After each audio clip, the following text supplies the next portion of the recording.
Important constitutional amendment, इनको हम कहेंगे महत्वपूर्ण संविधान संशोधन। आपके महत्वपूर्ण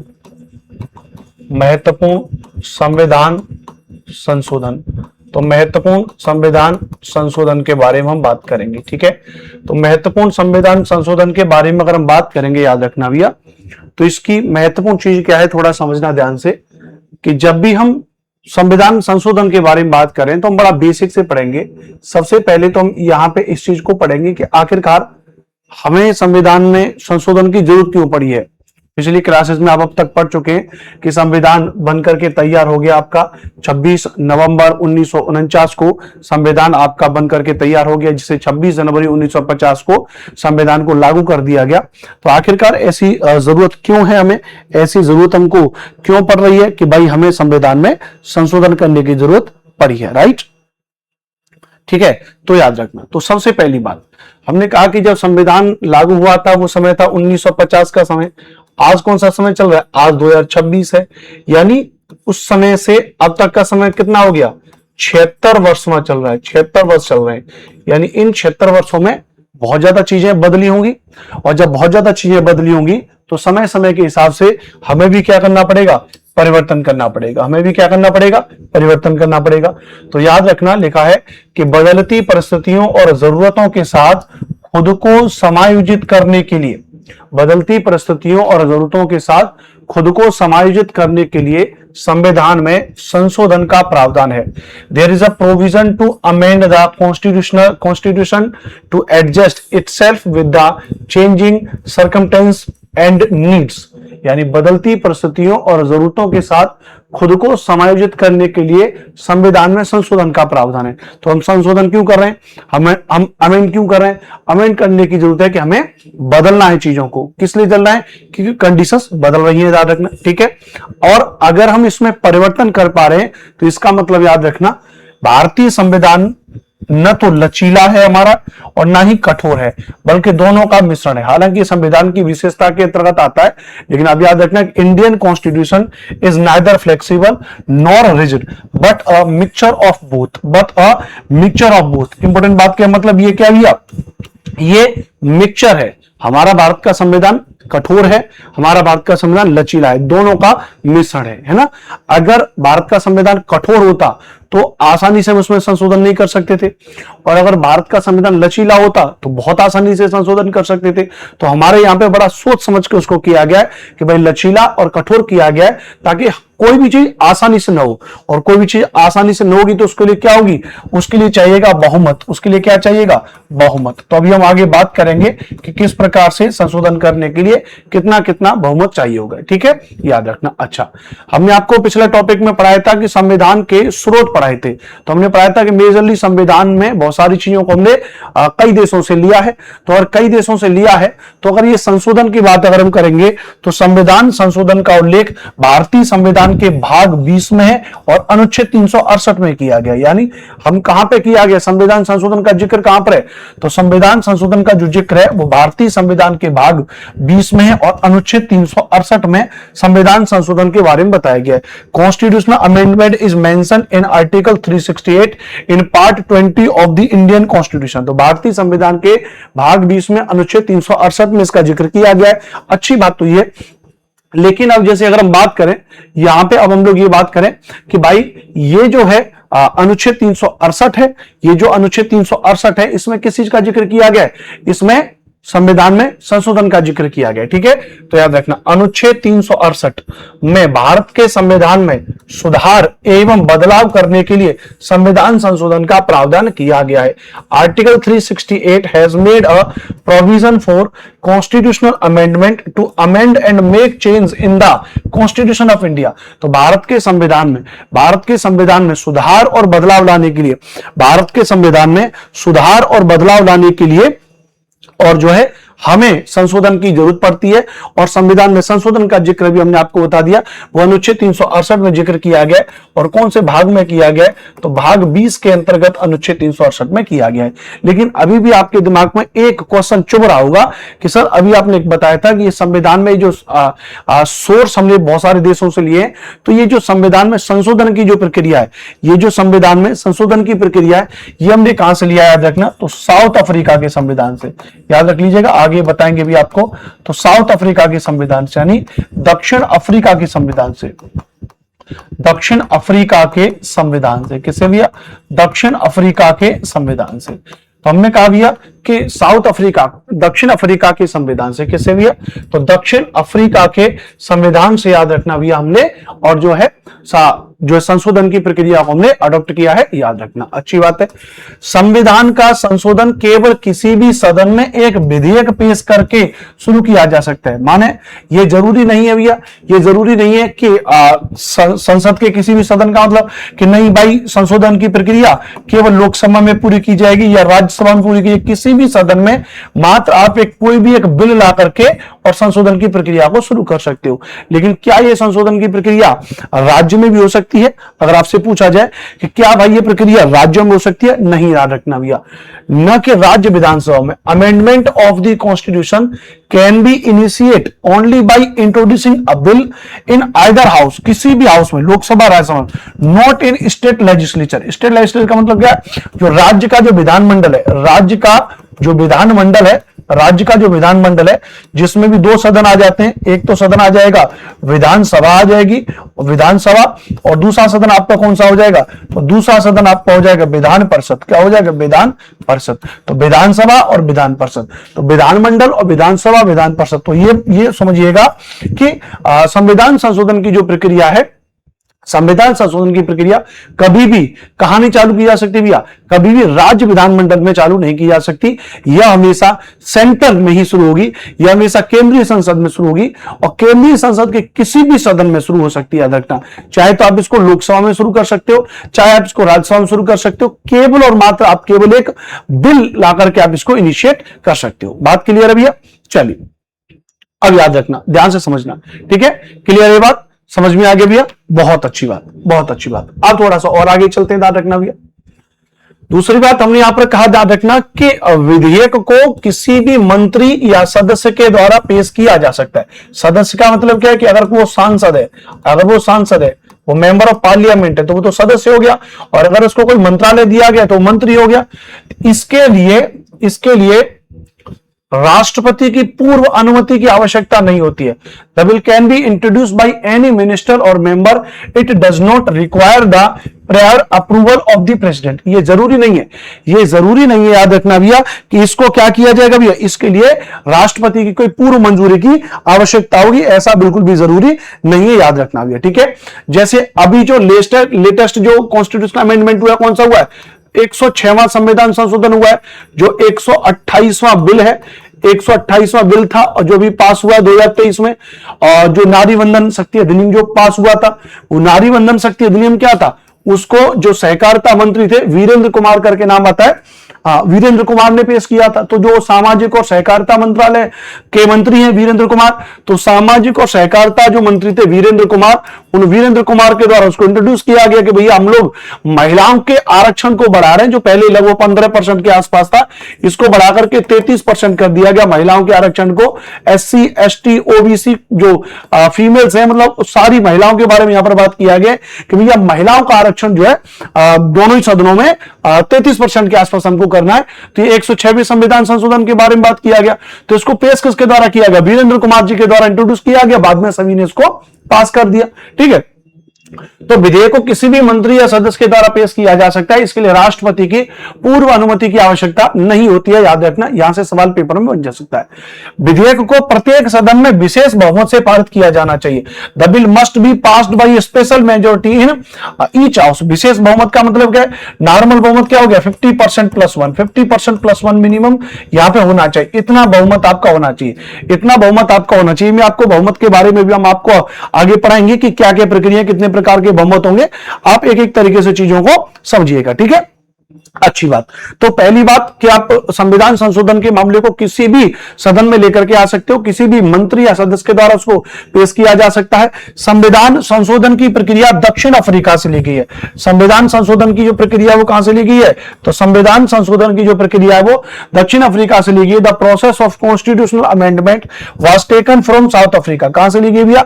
तो संविधान संशोधन की प्रक्रिया दक्षिण अफ्रीका से ली गई। कहां से ली गई? दक्षिण अफ्रीका से ली गई, याद रखना भैया।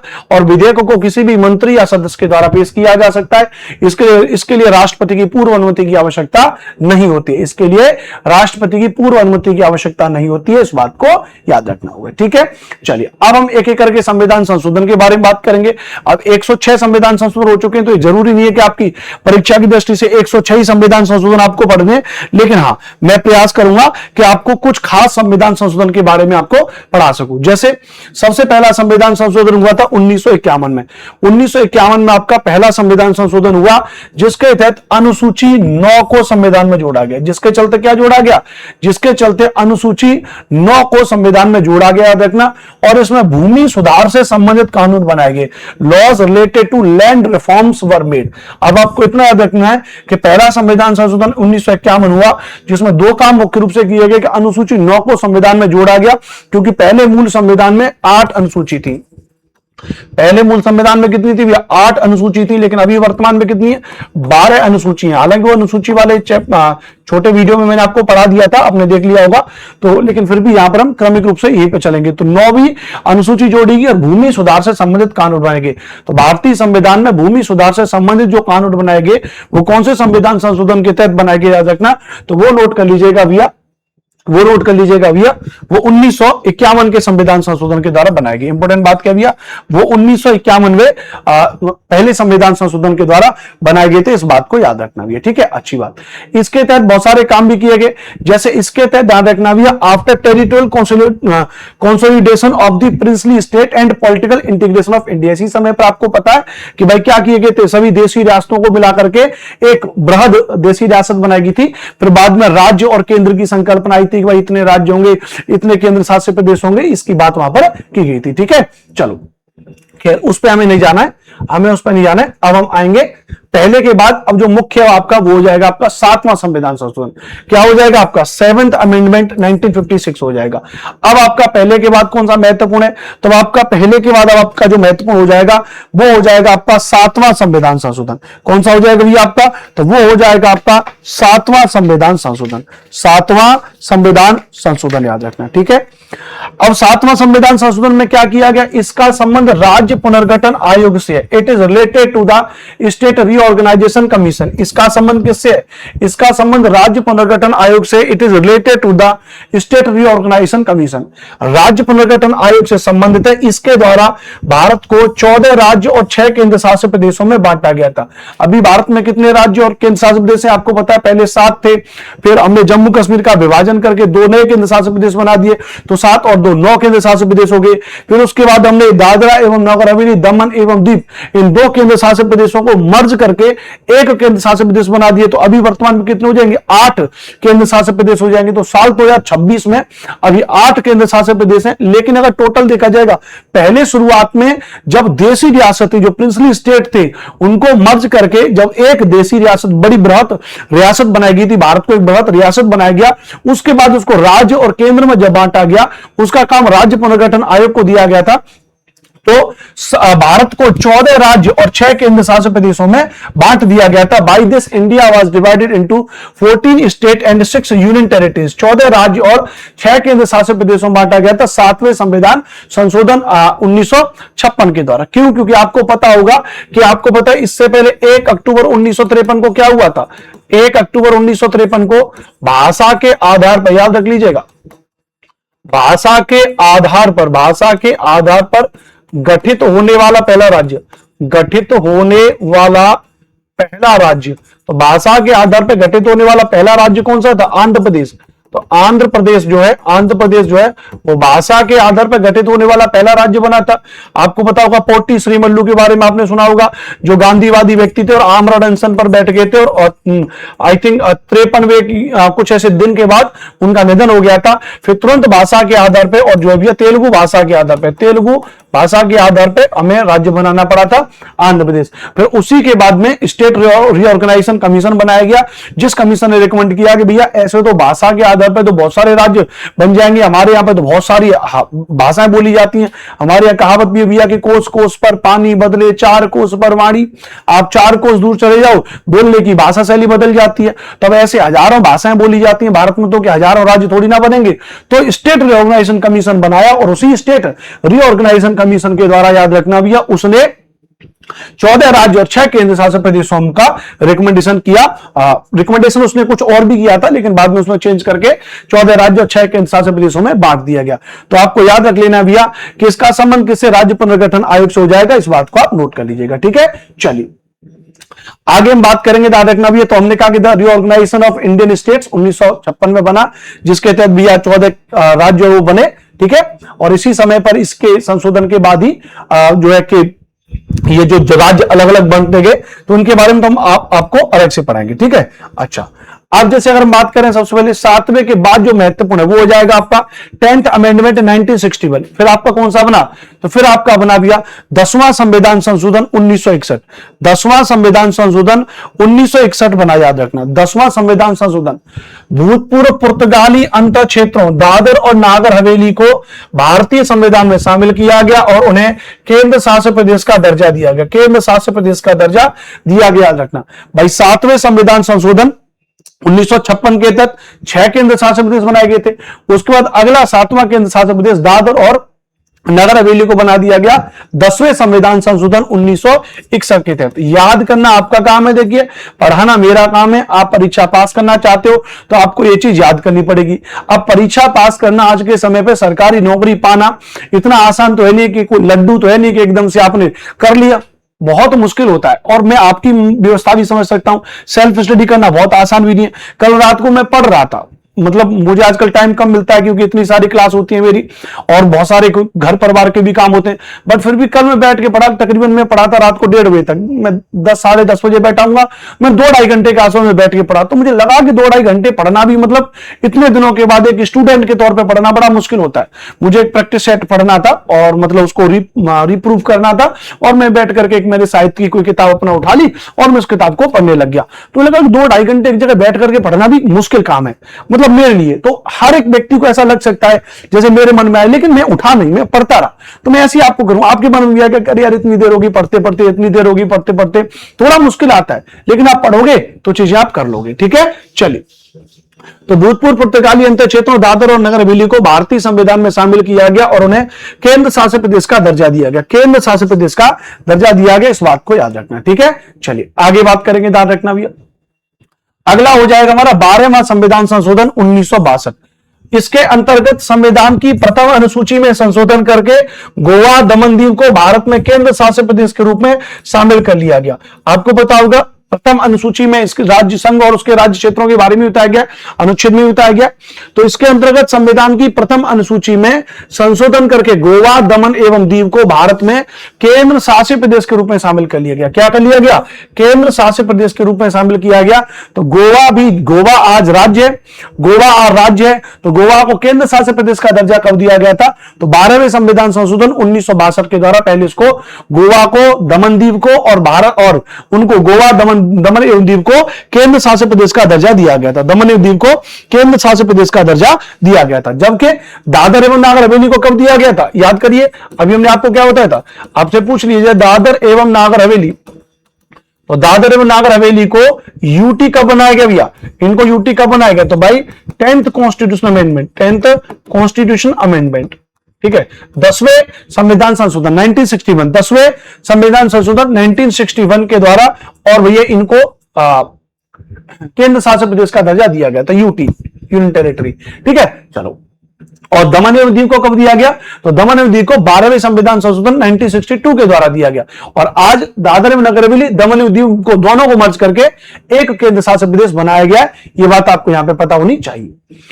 13वें संविधान संशोधन पे आएंगे तो नागालैंड को राज्य का दर्जा दिया गया, नागालैंड को राज्य का दर्जा दिया गया, नागालैंड वाज गिवन स्टेटहुड, याद रख लीजिएगा कि नागालैंड को राज्य का दर्जा दिया गया। अब याद रखना एक संविधान संशोधन में बहुत सारे प्रावधान होते हैं, किसी और टीचर से आप पढ़ोगे तो वो हो सकता है कुछ 2-4 नए प्रावधान आपको पढ़ाए, लेकिन परीक्षा के दृष्टिकोण से जो महत्वपूर्ण है वो मैं आपको बता रहा हूं कि नागालैंड को राज्य का दर्जा दिया गया, Nagaland was given statehood, Nagaland was given statehood, Nagaland को राज्य का दर्जा दिया गया। 13 अमेंडमेंट 1963, 13 अमेंडमेंट 1963 के द्वारा नागालैंड को क्या दिया गया भैया, राज्य का दर्जा दिया गया था, इस बात को याद रखना भैया, ठीक है। नागालैंड को क्या दिया गया, ग्रांटेड स्टेटहुड। उसके बाद 14वां संविधान संशोधन हुआ 1963 में, पुदुचेरी को केंद्र शासित प्रदेश के रूप में शामिल किया गया। Puducherry was included as a union territory, ध्यान रखना। तो 14वां संविधान संशोधन 1963 में पांडिचेरी को केंद्र शासित प्रदेश का दर्जा दिया गया। और अभी हमने आपको बताया 13वां संविधान संशोधन 1963 में, एक साल में 2 संविधान संशोधन हुए, नागालैंड को राज्य का दर्जा भी हमने 13वें संविधान संशोधन 1963 के द्वारा दिया गया था। बात करें 15वें संविधान संशोधन भी 1963 में हुआ, 13, 14 और 15 तीनों 1963 में हुए।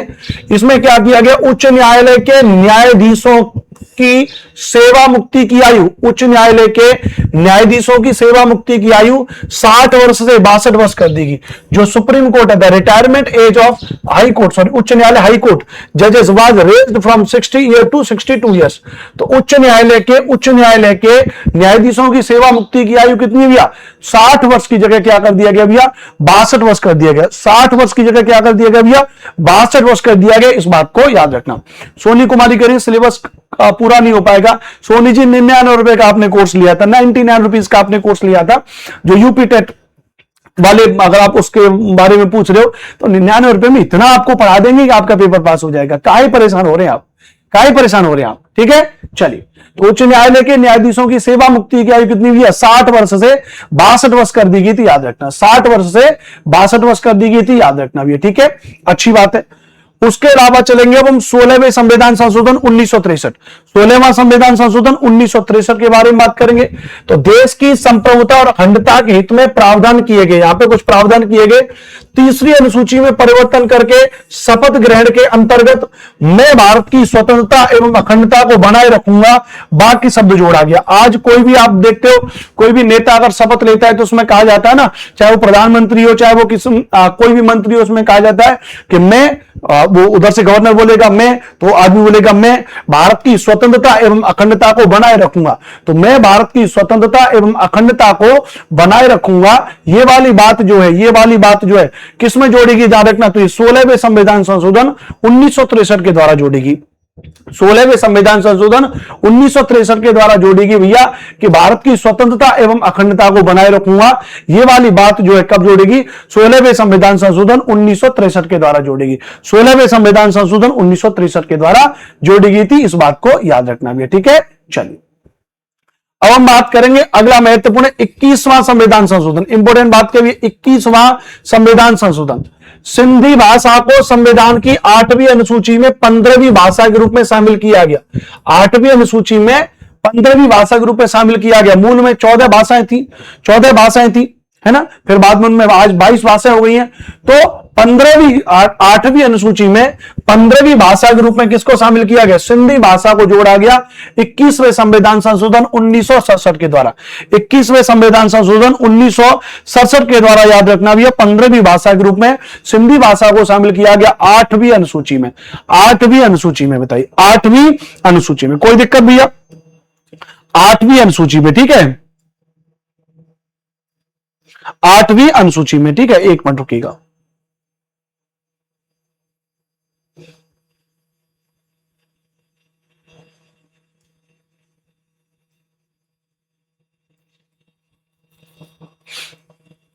ठीक है, कोई दिक्कत तो नहीं यहां पर भैया।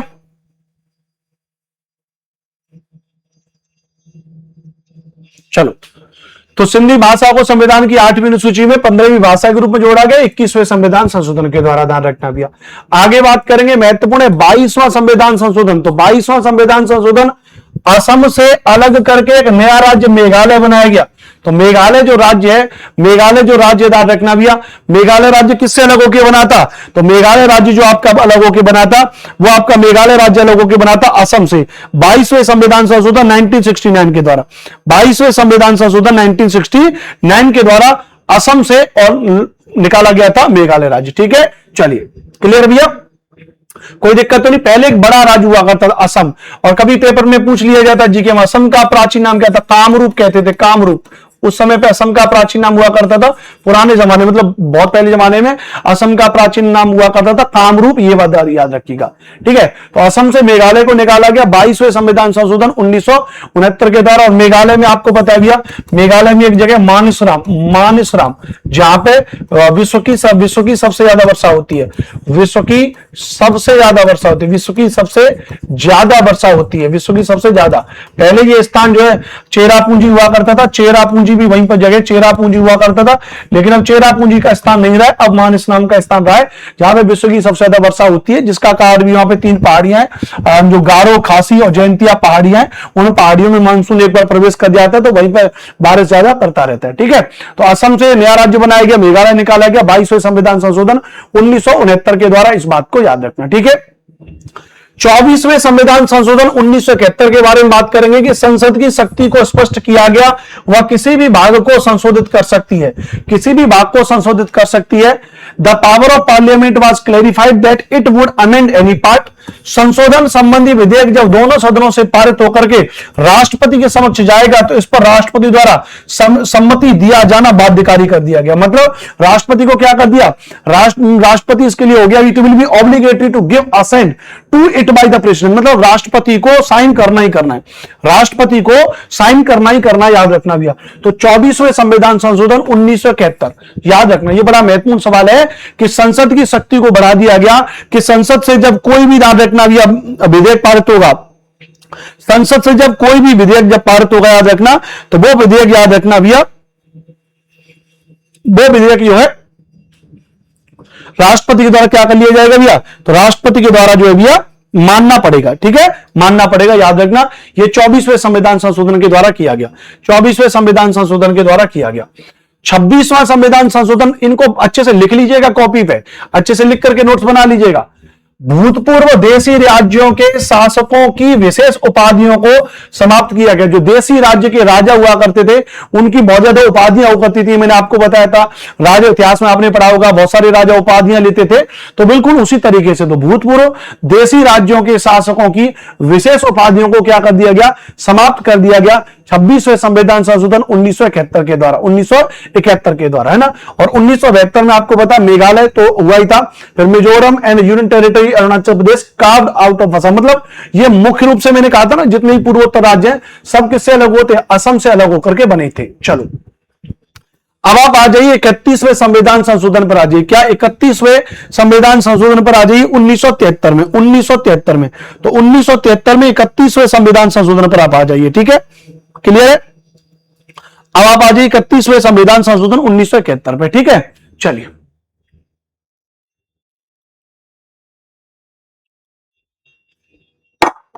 चलो आगे बात करेंगे। क्या है 31वें संविधान संशोधन में लोकसभा की सीटों को बढ़ाकर के 525 से 545 किया गया। यह बड़ा महत्वपूर्ण पॉइंट हो सकता है कि अभी लोकसभा की सीटों को फिर से बढ़ाया जा रहा है, आपको पता होगा। तो लोकसभा की सीटों को 525 से बढ़ाकर के 545 किया गया। वो कौन से अधिनियम के द्वारा किया गया, तो 31वें संविधान संशोधन 1973 के द्वारा किया गया। 31वें संविधान संशोधन 1973 के द्वारा किया गया। तो इस बात को याद रखना भी है। कोई दिक्कत, कोई दिक्कत भैया बताओ। क्या सर यहां पे कोई भी दिक्कत वाली बात नहीं है, यहां पे कोई भी दिक्कत वाली बात नहीं है। ठीक है, आगे बात करें। चलो तो लोकसभा की सीटों को 525 से बढ़ाकर के 545 किया गया था। कौन से संविधान संशोधन के द्वारा, तो 31वें संविधान संशोधन 1973 के द्वारा यह काम किया गया था। अब हम बात करेंगे 36वें संविधान संशोधन 1975 के द्वारा। सिक्किम को भारत का 22वां राज्य बनाया गया, सिक्किम को भारत का 22वां राज्य बनाया गया था, याद रखना। और अभी हमने क्या बताया था, याद करिए, अभी हमने बताया था ना 13 कॉन्स्टिट्यूशनल अमेंडमेंट, 13 कॉन्स्टिट्यूशनल अमेंडमेंट हमने आपको बताया था 1963 में, जिसके द्वारा क्या किया गया था, नागालैंड को भारत का राज्य बनाया गया था। नागालैंड को भारत का राज्य बनाया गया था, भारत का राज्य बनाया गया। तो नागालैंड को भारत का राज्य बनाया गया। नागालैंड को भारत का राज्य कब बनाया गया था, राज्य का दर्जा दिया गया था किसके द्वारा, 13वें संविधान संशोधन 1963 के द्वारा। सिक्किम को भारत का 22वां राज्य बनाया गया, सिक्किम को भारत का 22वां राज्य बनाया गया था 36वें संविधान संशोधन 1975 के द्वारा। 36वें संविधान संशोधन 1975 के द्वारा, याद रखना, 36वें संविधान संशोधन 1975 के द्वारा। ठीक है, कोई दिक्कत तो नहीं भैया? बहुत बढ़िया, बहुत बढ़िया, शानदार, जबरदस्त, जिंदाबाद। आगे चलेंगे, ध्यान रखना, आगे चलेंगे, ध्यान रखना। Sikkim become a part of the Indian, मतलब इंडियन यूनियन, भारतीय संघ का पार्ट हो गया, बिल्कुल सही है। 41वां संविधान संशोधन, 41वां संविधान संशोधन 1976, राज्य लोक सेवा आयोग के सदस्यों की सेवा मुक्ति की आयु 60 से 62 तथा संघ लोक सेवा आयोग के सदस्यों की सेवा मुक्ति की आयु, ये सेना निवात, ये सेवा मुक्ति की आयु 65 वर्ष कर दी गई था। Retirement age of the member of state public service commission was raised from 60 to 62 years and that of the member of union public service commission was raised to 65 years कर दी गई। यानी राज्य लोक सेवा आयोग के सदस्यों की सेवा मुक्ति की आयु कितनी कर दी गई भैया, 60 वर्ष से बढ़ा करके 62 वर्ष कर दी गई, 60 वर्ष से बढ़ा करके 62 वर्ष कर दी गई, तथा संघ लोक सेवा आयोग के सदस्यों की सेवानिवृत्त आयु 65 वर्ष कर दी गई, 65 वर्ष कर दी गई। तो जो स्टेट पीएससी है वो 62 वर्ष कर दिए गए, और जो यूपीएससी है संघ लोक सेवा आयोग उसके 65 वर्ष कर दी, रिटायरमेंट की एज कर दी। ध्यान रखना, किसके द्वारा, 41वें संविधान संशोधन 1976 के द्वारा, 41वें संविधान संशोधन 1976 के द्वारा, इस बात को याद रखना। ठीक है, चलिए अगला सवाल है, 42वां संविधान संशोधन हुआ 1976। आपको पता है सबसे महत्वपूर्ण संविधान संशोधन हुआ, इसको हम लोग मिनी संविधान, मिनी कॉन्स्टिट्यूशन कहते हैं। मिनी कॉन्स्टिट्यूशन को हम कहते हैं क्योंकि भैया यहां पे इतने सारे संविधान हुए थे, संशोधन हुए थे जबरदस्त तरीके से। इसके द्वारा संविधान में व्यापक परिवर्तन किए गए, इसलिए इसे मिनी कॉन्स्टिट्यूशन, लघु संविधान कहा गया। इसलिए इसको क्या कहा गया, इसलिए इसको लघु संविधान कहा गया। By this extensive change were made in the constitution, hence it was called mini constitution.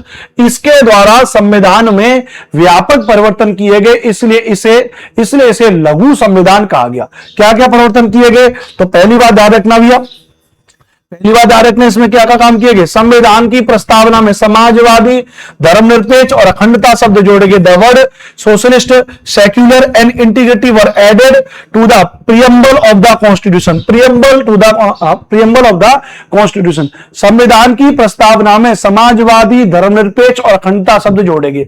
संविधान की प्रस्तावना में समाजवादी, धर्मनिरपेक्ष और अखंडता शब्द जोड़े गए, याद रखना। और यह प्रस्तावना में पहला ही संशोधन था, प्रस्तावना के अंतर्गत ये पहला ही संशोधन था, याद रखना। तो ये सीधा पेपर में पूछ लिया जाता है। दूसरे नंबर पे अगर हम इसके अंतर्गत बात करेंगे, याद रखना भैया क्या काम किया गया, याद रखना।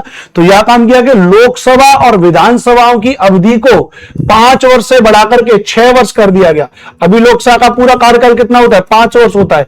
विधानसभा का कार्यकाल कितना होता है, 5 वर्ष होता है। लेकिन लोकसभा और विधानसभाओं के काम करने का जो टाइम है वो 5 वर्ष से बढ़ाकर के 6 वर्ष कर दिया गया। भारत के राष्ट्रपति को मंत्रिपरिषद की सलाह मानने के लिए बाध्य किया गया। The president of India was compelled to heed the advice of the council of ministers. जो काउंसिल ऑफ मिनिस्टर्स कहेंगे वो बात राष्ट्रपति जी को माननी पड़ेगी, वो बात राष्ट्रपति जी को माननी पड़ेगी। इस बात को याद रखना भैया, कोई दिक्कत तो नहीं इसमें भैया। ठीक है, ऑलरेडी आपको पता है कि 24वें संविधान संशोधन 1971 के द्वारा संसद की शक्ति को बढ़ा दिया गया था। लेकिन अब पूरी तरीके से कह दिया गया कि राष्ट्रपति उसकी बात को मानने के लिए बाध्य होंगे। इंदिरा जी की सरकार थी तो इस समय पर राष्ट्रपति केवल साइन करने का काम था। ठीक है, चलिए अच्छी बात, आगे चलेंगे। दूसरी बात, इसमें क्या काम किया गया, ध्यान रखना भैया। काम किया गया इसमें, ध्यान रखना कि जो वन संपदा है, वन है, ध्यान रखना। जो वन संपदा आप जानते हैं, जो फॉरेस्ट वाला जो अपना मामला है, ध्यान रखना। वन संपदा है, एजुकेशन शिक्षा है, जनसंख्या नियंत्रण है, याद रखना। Forest wealth, education, population control, इन विषयों को राज्य सूची से हटा करके संपत्ति सूची में शामिल किया गया। संपत्ति सूची में, राज्य सूची पे केवल राज्य कानून बना सकता है, केंद्र सूची में केंद्र कानून बनाएगा, संपत्ति सूची में राज्य और केंद्र दोनों कानून बना सकते हैं, लेकिन प्रभावी किसका माना जाएगा विवाद की स्थिति में या टकराव की स्थिति में, केंद्र का माना जाएगा। तो याद रखना, शिक्षा अभी पूछा भी जाता है, कई बार सवाल पेपर में पूछ लिया जाएगा कि शिक्षा कौन सी सूची का विषय, राज्य सूची का, केंद्र सूची का, संपत्ति सूची का, इनमें से कोई नहीं। तो उत्तर हो जाएगा शिक्षा संपत्ति सूची का विषय। पॉपुलेशन कंट्रोल, जनसंख्या नियंत्रण किसका है, संपत्ति सूची का मामला हो जाएगा। वन संपदा किसका मामला हो जाएगा, संपत्ति सूची का हो जाएगा। कब किए गए, तो ये 42वें संविधान संशोधन 1976 के द्वारा किए गए। 42वें संविधान संशोधन 1976 के द्वारा जोड़े गए। भारतीय संविधान में भाग 4A को जोड़ा गया और अनुच्छेद 51A को जोड़ा गया। नया अनुच्छेद जोड़ दिया गया, नया भाग जोड़ दिया गया, और भाग 4A में और अनुच्छेद 51A के अंतर्गत किसका जिक्र किया गया, मूल कर्तव्य जोड़े गए। मूल कर्तव्य, फंडामेंटल राइट्स, फंडामेंटल राइट्स अधिकार हो जाएगा, duties, fundamental duties, fundamental duties को, मूल कर्तव्य को जोड़ा गया। किसके संविधान से प्रेरित होकर के, रूस के संविधान से। रूस के संविधान से हमने ये चीज ली थी, रूस के संविधान से, ठीक है। तो हमने इनको क्या किया, मूल कर्तव्य इसमें जोड़ेंगे। सरदार स्वर्ण सिंह समिति की सिफारिश पर, समिति अगर याद कर लेना तो एक समिति थी सरदार स्वर्ण सिंह समिति, सरदार स्वर्ण सिंह समिति की सिफारिश पे, तो सरदार स्वर्ण सिंह समिति की सिफारिश पर इसको जोड़ा गया था। तो 42वां संविधान संशोधन 1976, 42वां संविधान संशोधन 1976 के द्वारा। कोई दिक्कत याद रखना, इसके तहत किए गए थे। उसके अलावा एक और महत्वपूर्ण काम किया गया था, बहुत सारे काम किए गए थे, लेकिन उनमें एक और महत्वपूर्ण था, अनुच्छेद 48A को जोड़ दिया गया, जो पर्यावरण एवं वन्य जीवों की सुरक्षा से संबंधित है। गो हत्या से संबंधित जो प्रावधान है कि भाई गो हत्या नहीं होगी, तो ये वन्य जीवों का जो संरक्षण है, दुधारू पशु टाइप के जो हैं उनको इसमें ला दिया गया। ध्यान रखना, तो पर्यावरण एवं वन्य जीवों की सुरक्षा को ला दिया गया अनुच्छेद 48A के अंतर्गत। संविधान संशोधनों को न्यायालय में चुनौती नहीं दी जा सकती है। जो हम कॉन्स्टिट्यूशनल अमेंडमेंट कर रहे हैं उनको न्यायालय में क्या नहीं दी जा सकती, चुनौती नहीं दी जा सकती। भाई अब संविधान में ऐसा संशोधन कर दे सरकार, फंडामेंटल कोई चेंज कर दे, तो फिर तो न्यायालय में चुनौती जाएगी। तो इसके लिए तो आपको पता है, आपको पता होगा केशवानंद भारती केस, आप आगे आप पढ़ोगे तो केशवानंद भारती वर्सेस केरला स्टेट, तो केशवानंद भारती वर्सेस केरला, तो आपको पता 1973, तो ये 73 में क्या कॉन्सेप्ट दे दिया था, बेसिक स्ट्रक्चर को आप चेंज नहीं कर सकते। तो केशवानंद भारती बनाम केरल राज्य में कहा गया था कि आप संविधान के बेसिक उन चीजों को चेंज नहीं कर सकते हो। तो 42वें संविधान संशोधन के द्वारा जो जो काम किए गए आप उनको याद कर पाओगे। तो 42वें संविधान संशोधन को हम लोग मिनी कॉन्स्टिट्यूशन कहते हैं, लघु संविधान कहते हैं, क्योंकि इससे बड़ी मात्रा में संशोधन किए गए। पहला इसके अंतर्गत संशोधन किया गया कि लोकसभा और राज्य विधानसभाओं की अवधि को 5 वर्ष से बढ़ाकर के 6 वर्ष कर दिया गया। लोकसभा राज्य विधानसभाओं की अवधि को 5 वर्ष से बढ़ा करके 6 वर्ष इसके अंतर्गत कर दिया गया। ध्यान रखना, प्रस्तावना में एक बार संशोधन किया गया इसी समय, प्रस्तावना में 3 शब्द जोड़े गए, समाजवादी, धर्मनिरपेक्ष और अखंडता शब्द जोड़ा गया। समाजवादी, धर्मनिरपेक्ष और अखंडता शब्द इसमें जोड़ा गया। भारत के राष्ट्रपति को मंत्रिपरिषद की सलाह मानने के लिए बाध्य किया गया। भारत के राष्ट्रपति को मंत्रिपरिषद की सलाह मानने के लिए क्या कर दिया गया, बाध्य कर दिया गया। वन संपदा, शिक्षा, जनसंख्या नियंत्रण, इन 3 विषयों को राज्य सूची से हटा करके कहां पहुंचा दिया, केंद्र सूची में पहुंचा दिया। राज्य सूची से हटा करके केंद्र सूची में पहुंचा दिया गया, इस बात को याद रखना भैया। मूल कर्तव्य के लिए भाग 4A अनुच्छेद 51A को इसमें जोड़ा गया। दूसरी बात, अनुच्छेद 48A को इसमें जोड़ा गया, जो पर्यावरण एवं वन संरक्षण से जुड़ा हुआ, पर्यावरण एवं वो जीव, वन्य जीवों की सुरक्षा से जुड़ा हुआ, इस बात को याद रखना भैया, ठीक है। संविधान संशोधन को न्यायालय में चुनौती नहीं दी जा सकती, तो यह बात इसके अंतर्गत यहां पे कहेगी, यह बात इसके अंतर्गत यहां पे कहेगी, याद रखना भैया, ठीक है। चलो आगे बात करेंगे। अब इसके बाद हुआ 44वां संविधान संशोधन 1978, जो आपके लिए बहुत ज्यादा महत्वपूर्ण है।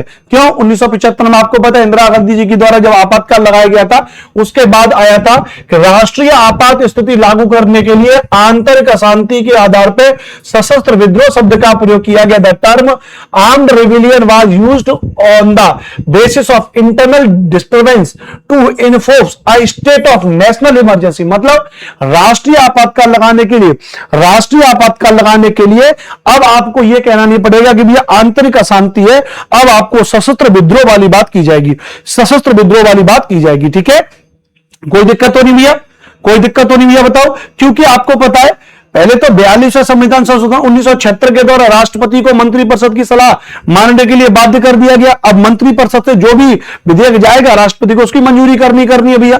ठीक है, तो आपातकाल के समय इसका खूब जबरदस्त दुरुपयोग हुआ था। आपातकाल के बारे में पूछा गया, आपातकाल क्या कि आंतरिक अशांति फैल रखी है भैया, तो आंतरिक अशांति की जगह एक शब्द जोड़ दिया गया सशस्त्र विद्रोह के। अगर जनता शस्त्र उठा करके विद्रोह कर रही है तो हम आपातकाल लगा सकते हैं, तो हम क्या लगा सकते हैं, आपातकाल लगा सकते हैं। तो राष्ट्रीय आपात स्थिति लागू करने के लिए आंतरिक अशांति के आधार पर सशस्त्र विद्रोह शब्द का प्रयोग किया गया, याद रखना भैया। ठीक है, राष्ट्रीय आपातकाल की घोषणा करने से पहले, राष्ट्रीय आपातकाल की घोषणा करने से पहले राष्ट्रपति को मंत्रिपरिषद की सलाह लेना अनिवार्य कर दिया गया। It is mandatory for the president to take the advice of the council of ministers before declaring a national emergency. National emergency, राष्ट्रीय आपातकाल की घोषणा करने से पहले राष्ट्रपति को मंत्रिपरिषद की सलाह लेना अनिवार्य कर दिया गया। पहले मंजूरी उसको बाध्य कर दिया, लेकिन अब ऐसा नहीं है प्रधानमंत्री जाए और चीजें हो जाए, पूरी मंत्रिपरिषद से सलाह लेना अनिवार्य कर दिया गया, इस बात को याद रखना। तो 44वें संविधान संशोधन 1978, 44वें संविधान संशोधन 1978 के द्वारा। कोई दिक्कत भैया, कोई दिक्कत याद रखना भैया। और इसके तहत क्या काम किया गया याद रखना, इसके तहत ही आपको पता है मूल अधिकार में जो परिवर्तन हुआ था, राष्ट्रपति मंत्रिपरिषद की सलाह को एक बार पुनर्विचार के लिए वापस कर सकता है, लेकिन अगर वापस से आएगा तो अप्रूवल देना पड़ेगा। The president can return the advice of the council of ministers once for reconsideration, एक बार पुनः विचार इस पे कर लिया जाए। 7वें मूल अधिकार, संपत्ति के अधिकार को हटा करके अनुच्छेद 300 का एक कानूनी अधिकार बना दिया गया। Article 300A was made a legal right by removing the 7th fundamental rights, the right to property। जो 7वां मूल अधिकार था, 7वां मूल अधिकार था संपत्ति का अधिकार, संपत्ति के अधिकार को हटा करके क्या बना दिया, कानूनी अधिकार बना दिया। संपत्ति के अधिकार की बात कहां पे की गई थी, तो अनुच्छेद 31 का के अंतर्गत, अनुच्छेद 31 का के अंतर्गत, अनुच्छेद 31 का के अंतर्गत किसकी बात की गई थी याद रखना, तो 31 का के अंतर्गत संपत्ति के अधिकार की बात की गई थी, और संपत्ति के अधिकार को हटा करके कानूनी अधिकार बना दिया गया। अनुच्छेद 300 क में, अनुच्छेद 300 क में कानूनी अधिकार बना दिया गया, याद रखना, ये जरूर याद रखिएगा। तो अभी संविधान में कितने, 6 मूल अधिकार हैं। पहले कितने थे, 7 मूल अधिकार थे, याद रखना। पहले कितने थे, 7 मूल अधिकार थे, इस बात को याद रखना।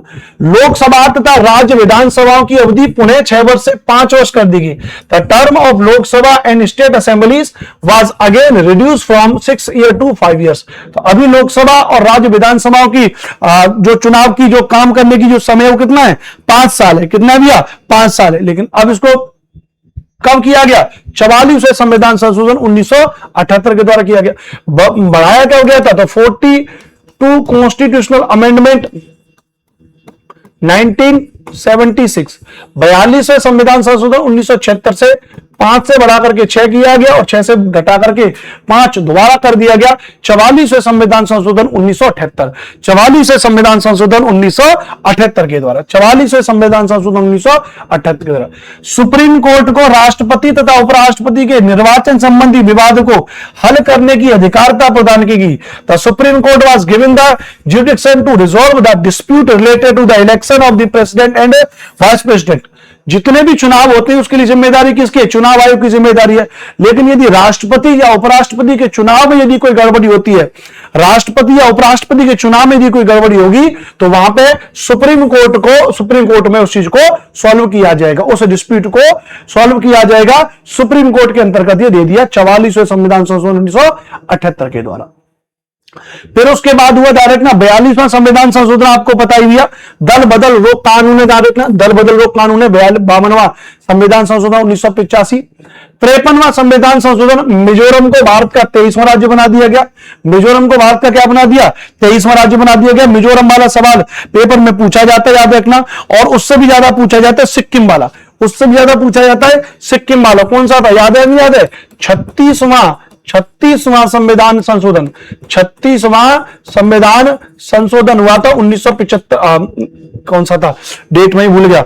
36वां संविधान संशोधन कौन सा था, है ना। 1975 ही तो था, 1975 नहीं होगा, 73 होगा शायद, 73 के आसपास होगा, एक बार देख लेना, ठीक है। तो वहां पे क्या काम किया गया, इसको और जो है भैया क्या काम किया गया, 23वां राज्य बना दिया गया, 23वां राज्य बना दिया गया, ठीक है, कोई दिक्कत। और मिजोरम को भारतीय राज्य का 23वां राज्य बनाया गया, मिजोरम को भारतीय राज्य का 23वां राज्य बना दिया गया, कोई दिक्कत, कोई दिक्कत भैया। चलो आगे बात करेंगे, आगे बात करेंगे, नोट कर लीजिएगा, ठीक है। चलो, मिजोरम को भारत का 23वां राज्य बना दिया गया 53वें संविधान संशोधन के द्वारा।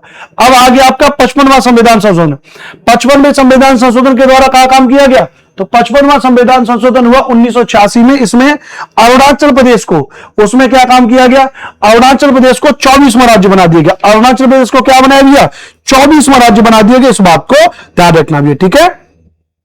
क्लियर भैया, समझ में आ गया कि नहीं आ गया।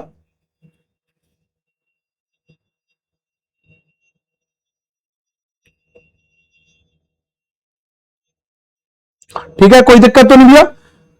हाँ 1975, ये बिल्कुल सही है ना, 1975 था 36वां संविधान संशोधन 1975 ही था, ठीक है। 36वां संविधान संशोधन 1975, 1975 कभी कभी हो जाता है, दिमाग से निकल जाता है। तो क्या किया गया था, सिक्किम को 22वां राज्य बनाया गया था, सिक्किम को 22वां राज्य बनाया गया, ठीक है, कोई दिक्कत तो नहीं भैया। चलिए यहां भी सही लिखा था ना, यहां भी कुछ गलत तो नहीं था। 36 में भाई देखो, क्लास पढ़ाते पढ़ाते हो जाता है ना, कभी कभी माइंड से कोई फैक्ट निकल जाए, कोई पीपीटी में टाइपिंग एरर में हो जाए। हाँ 36वां 1975, ठीक है। चलिए कोई दिक्कत वाली बात नहीं है, ठीक है। चलो क्लियर भैया। तो 52वां संविधान संशोधन दल बदल से संबंधित था।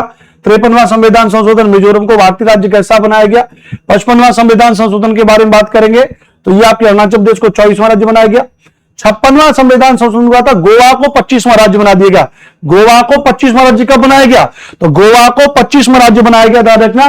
56वें संविधान संशोधन 1987 के द्वारा, 56वें संविधान संशोधन 1987 के द्वारा यह काम किया गया था, इस बात को नोट कर लीजिएगा। क्लियर भैया, कोई दिक्कत तो नहीं भैया, यहां तक कोई दिक्कत तो नहीं, आगे बढ़ जाए बताइए, ठीक है। चलिए भैया, और जबकि आपको पता होना चाहिए, जबकि आपको पता होना चाहिए, मैंने आपको पीछे ही पढ़ा है कि 12वें संविधान संशोधन 1962 के द्वारा, 12वें संविधान संशोधन 1962 के द्वारा, 12वां जो संविधान संशोधन हुआ था, अभी पढ़ाया था ना पीछे, अभी पढ़ाया था ना, 12वां संविधान संशोधन हुआ था, 12वां संविधान संशोधन। तो 12वां संविधान संशोधन हुआ था 1962 में। तो 12वां संविधान संशोधन 1962 में हुआ था, उसके द्वारा क्या किया गया था, गोवा को केंद्र शासित प्रदेश बनाया गया था। तो गोवा को क्या बनाया गया था, तो गोवा को केंद्र शासित प्रदेश बनाया गया था। गोवा को क्या बनाया गया था, तो गोवा को केंद्र शासित प्रदेश बनाया गया था, याद रखना गया, ठीक है। गोवा को केंद्र शासित प्रदेश बनाया गया था, कोई दिक्कत। तो गोवा को 25वां राज्य बना दिया गया 56वें संविधान संशोधन 1987 के द्वारा। 61वें संविधान संशोधन के बारे में बात करेंगे, तो 89 में वोट देने की आयु आपको पता है बड़ा महत्वपूर्ण था। 1989 में राजीव गांधी जी की सरकार थी, वोट देने की आयु 21 वर्ष से घटा करके 18 वर्ष कर दी गई, और अनुच्छेद 326 में संशोधन हुआ था, अनुच्छेद 326 में संशोधन हुआ था, वोट देने की आयु 21 से 18 वर्ष कर दी गई थी, याद रखना। उसके बाद बात करेंगे 69वां, बड़ा महत्वपूर्ण है, पेपर में कई बार पूछा गया था। 69वां संविधान संशोधन 1991, दिल्ली को एनसीटी का दर्जा दिया गया। Delhi was given the status of NCT, national capital territory, है ना, राष्ट्रीय राजधानी क्षेत्र। दिल्ली और उसके आसपास के क्षेत्र को राष्ट्रीय राजधानी क्षेत्र में शामिल कर लिया गया, तथा दिल्ली और पांडिचेरी में विधानसभा का गठन किया गया। दिल्ली पांडिचेरी में, याद रखना, केंद्र शासित प्रदेश हैं, लेकिन उनमें विधानसभा का गठन किया गया। तो दिल्ली और पांडिचेरी में विधानसभा का गठन किया गया और दिल्ली को एनसीटी का दर्जा दिया गया। यह काम जो किए गए, ये काम 69वें संविधान संशोधन 1991 के द्वारा किए गए थे, याद रखना भैया। क्लियर है। 70वें संविधान संशोधन के बारे में बात करेंगे, तो राष्ट्रपति के निर्वाचन मंडल में दिल्ली और पांडिचेरी के विधानसभा के सदस्यों को शामिल किया गया था। Members of the legislative assemblies of Delhi and Pondicherry were included the president electoral college. राष्ट्रपति के चुनाव में आपको पता है कि चुने हुए सदस्य होंगे, मनोनीत सदस्य भाग नहीं लेते, लेकिन उपराष्ट्रपति में वो भी लेते हैं। तो पहली बात तो दोनों तथ्य आपको याद करने पड़ेंगे भैया, याद रखना भैया। पहली बात तो ये हो गया कि भाई दिल्ली और पांडिचेरी में विधानसभा का गठन कब किया गया? तो 69वें कॉन्स्टिट्यूशन अमेंडमेंट 1971 के द्वारा ये काम किया गया, ध्यान रखना भैया, ठीक है। 1991 दिमाग से उतर है, 1991 के द्वारा, ठीक है। अच्छा, और अगर हम बात करेंगे कि भाई दिल्ली और पांडिचेरी विधानसभा के जो मेंबर्स होंगे, जो एमएलए होंगे, उनको राष्ट्रपति के चुनाव में पार्टिसिपेट करने के लिए ऐड कर दिया गया, वो किसके द्वारा किया गया? तो भाई 70वें संविधान संशोधन 1992 के द्वारा किया गया।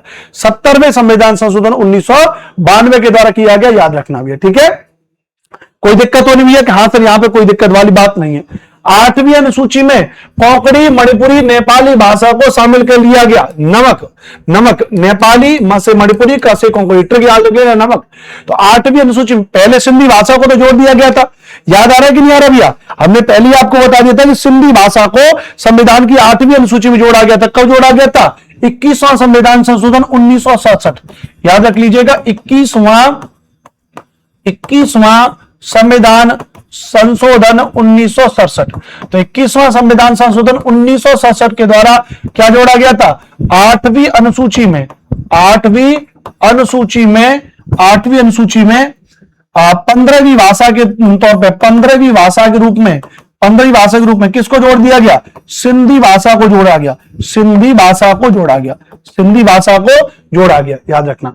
और अब 16, 17 और 18वीं भाषा के तौर पे नमक ट्रिक याद रखना, नेपाली, मणिपुरी, कोंकणी भाषा को 8वीं अनुसूची में जोड़ा गया 71वें संविधान संशोधन 1992 के द्वारा।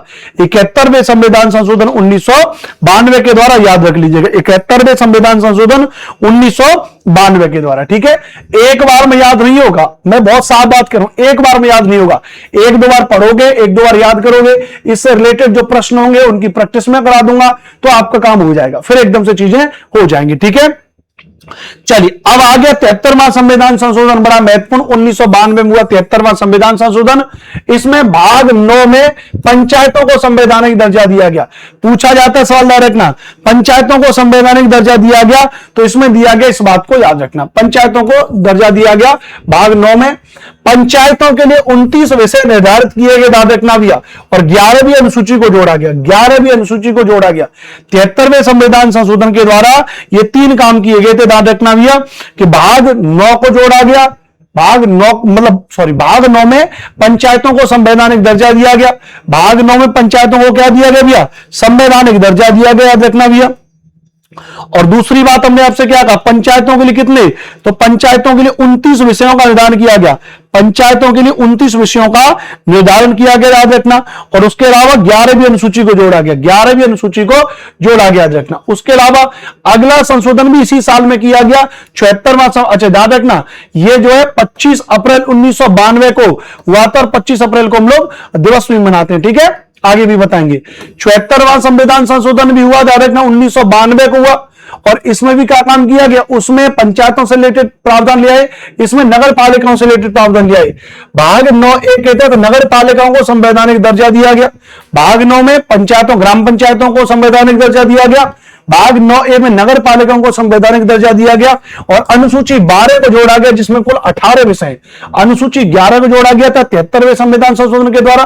74वें संविधान संशोधन के द्वारा 18 विषय जोड़े गए, नगर पालिकाओं से संबंधित 18 विषय उसमें जोड़े गए, ध्यान रखना भी, ठीक है, कोई दिक्कत? चलिए, और उसके बाद सबसे ज्यादा महत्वपूर्ण है 84वां संविधान संशोधन सन 2001। 84वां संविधान संशोधन सन 2001 में लोकसभा तथा विधानसभा सीटों की संख्या में वर्ष 2026 तक कोई परिवर्तन न करने का प्रावधान किया गया हुआ है। अब लोकसभा की सीटों में कोई परिवर्तन नहीं किया जाएगा। 552 है, 545 और 7।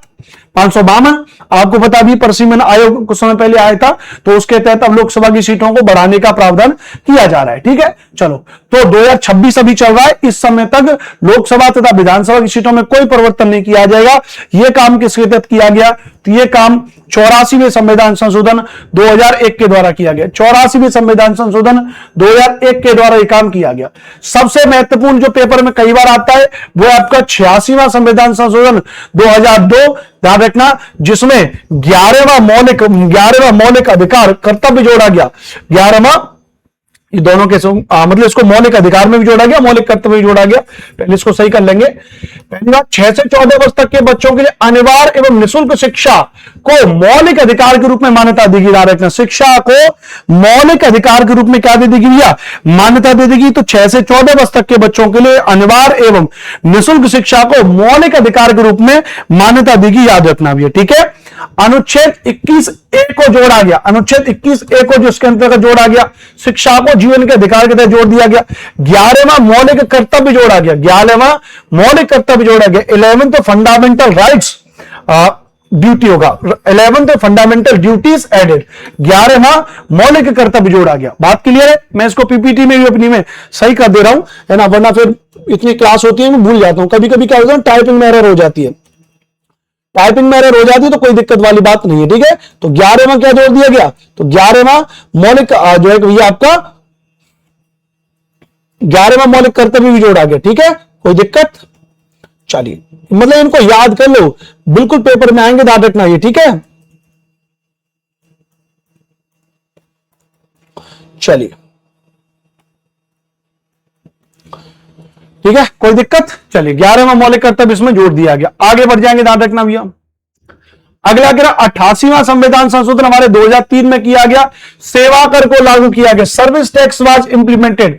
तो सेवा कर कब लागू किया गया है, सेवा कर को लागू किया गया 88वें संविधान संशोधन 2003 के द्वारा। 89वां संविधान संशोधन भी 2003 में किया गया, अनुसूचित जनजाति के लिए प्रथम राष्ट्रीय आयोग, अनुच्छेद 338A जोड़ा गया। अनुसूचित जनजाति के लिए प्रथम राष्ट्रीय आयोग बनाया गया। अनुसूचित जनजाति के लिए भैया क्या बनाया गया, राष्ट्रीय आयोग बनाया गया 89वें संविधान संशोधन 2003 के द्वारा।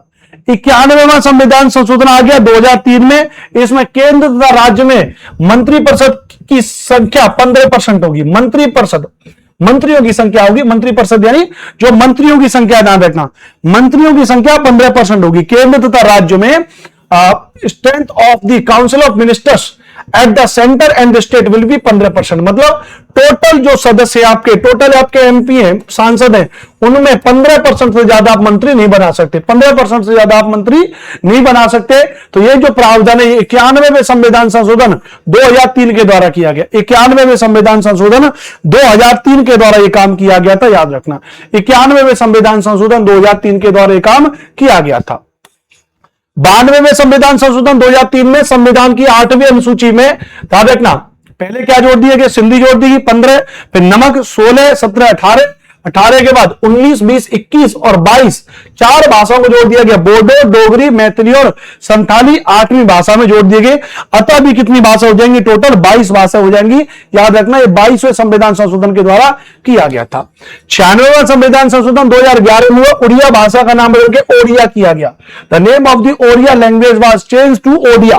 तो उड़िया भाषा का नाम बदल के क्या कर दिया गया भैया, ओडिया भाषा कर दिया गया। महत्वपूर्ण है। 97वां उतना महत्वपूर्ण नहीं, फिर भी लिख लीजिए कि ये कोऑपरेटिव सोसाइटी से रिलेटेड था, सहकारी समितियों से संबंधित है। 97वां संविधान संशोधन 2011, 97वां संविधान संशोधन 2011 याद रखना। उसके अलावा फिर 99वां संविधान संशोधन 2014 में आया।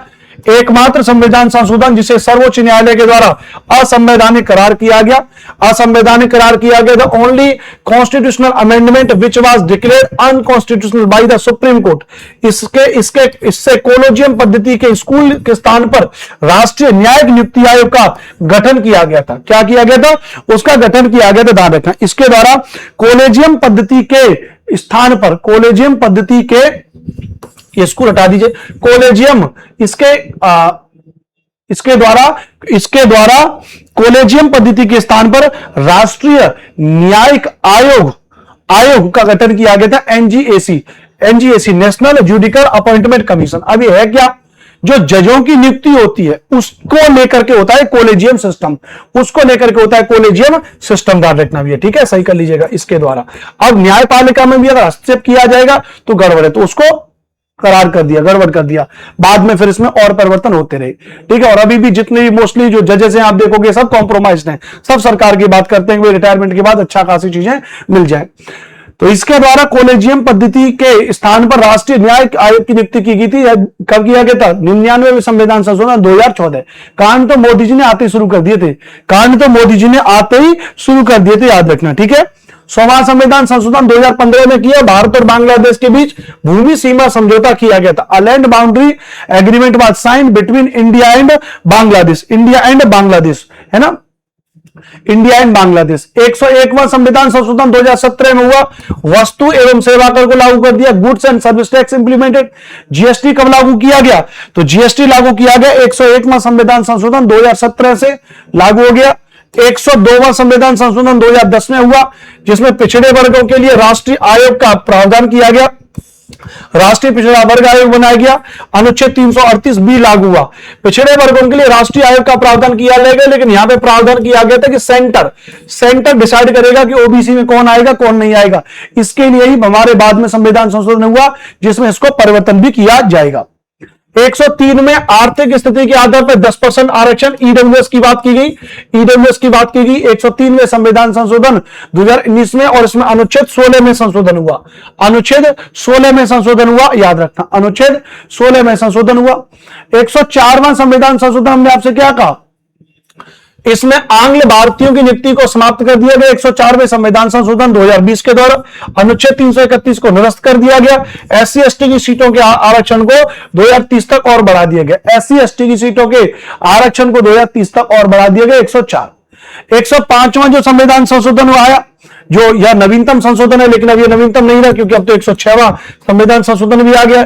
10 अगस्त 2021 को लोकसभा, 11 अगस्त राज्यसभा, 18 अगस्त को राष्ट्रपति की मंजूरी। लेकिन अब ये फैक्ट इतने महत्वपूर्ण नहीं है, ये तब महत्वपूर्ण हो जाते हैं जब कोई करंट का चीज होती है तो पूछ लेता है कि भाई बताओ एग्जैक्ट डेट क्या होगी। और ये क्या 127वां संशोधन विधेयक है। ये क्या था? 127वां संशोधन विधेयक था। इसके द्वारा क्या काम किया गया? जो 102 में किया गया था ना, पिछड़े वर्गों के लिए एक राष्ट्रीय आयोग का गठन किया गया, वो यहां पर राज्य को जिम्मेदारी दे दी गई। ध्यान रखना, क्या? इसके तहत सामाजिक न्याय और अधिकारिता मंत्रालय मंत्री थे वीरेंद्र कुमार ने पेश किया था। 102वां संविधान संशोधन में सुधार किया गया और ओबीसी का निर्धारण राज्य के द्वारा होगा। OBC will be determined by the state. OBC में कौन आएगा? ये राज्य का होता है। जैसे जो जाट हैं, जाट राज्य में ओबीसी का दर्जा प्राप्त है, केंद्र में वो जनरल में आते हैं, केंद्र में वो जनरल में आते हैं। ध्यान रखना भी है, ठीक है। चलो, सबसे नवीनतम कौन सा है? तो सबसे नवीनतम में भी आपका 106वां संविधान संशोधन जो सबसे नवीनतम है। इसे नारी शक्ति वंदन अधिनियम भी कहते हैं। दिस इज ऑल्सो कॉल्ड नारी शक्ति वंदन एक्ट इसको कहते हैं। लोकसभा, राज्य विधानसभा और दिल्ली विधानसभा में महिलाओं के लिए 1/3 33% सीटें आरक्षित करता है। Reserve 1/3 of the seats in the Lok Sabha seat and Lok Sabha state legislative assemblies and Delhi legislative assemblies for womens. 128वां इसको संशोधन विधेयक भी कहते हैं। 128वां इसको संशोधन विधेयक भी कहते हैं। इस बात को याद रखना भी। कोई दिक्कत बताओ, ये यहां पे कोई भी दिक्कत हो तो बताइए, फिर हम लोग इसके बाद आगे चलते हैं। यहां तक ये पूरी चीजें हमने आपको बता दी। यहां पर ये पूरी चीजें हमने आपको A to Z चीजों के बारे में बता दिया, ठीक है। ये सब अगर आप अच्छे से इनको याद कर लोगे तो एकदम से काम हो जाएगा। एकदम से अगर आप इनको याद कर लोगे तो काम हो जाएगा। माने सवाल यहां से पेपर में आपके में जरूर आएगा, इसमें कोई दो राय नहीं है, इसमें कोई दो राय नहीं है। इस बात को याद रखना, ठीक है। चलिए, ठीक है भैया।